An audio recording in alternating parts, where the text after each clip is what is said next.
looked at game one and game two, and we saw how, man, this Pacers offense really, it really just ain't got nothing going. You know, they went on a run in game one and won game one at the end. In game two, they were pretty much dominated the whole game.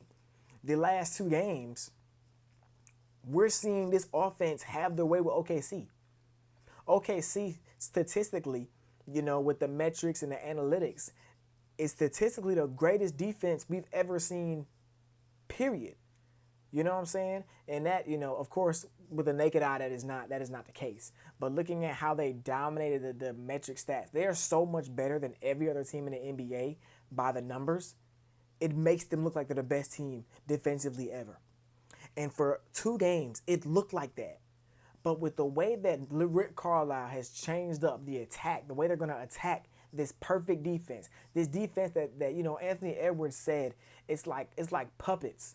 It's like 15 puppets on a single string. It's like they rotate. They have everything under control. The way they've attacked the defense in these last 2 games, it looks like they you know they found something. And what I want to talk about is I want to talk about what they found. They found that, yes, this team has on you know, on the regular lineup, on their main lineup that plays the most, they have 5 guys that are not poor defenders, I would say. But you have to find the guy that is just the worst, and that guy has been Shai Gilgeous-Alexander.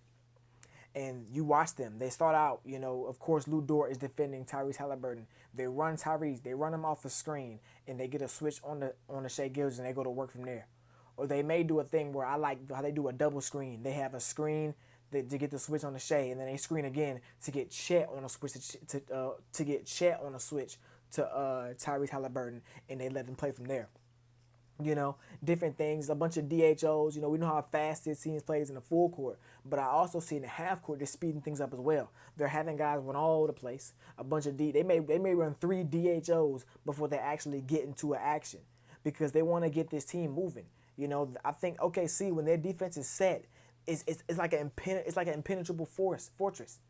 You know, but if you get the pieces moving, you can find just a little crack. And we saw that a couple times with Tyrese Halliburton getting to the basket on, you know, whether it was Caruso, whether it was Shai Gilgeous, whether it was Chet Holmgren. He found like little cracks and he was getting to the basket.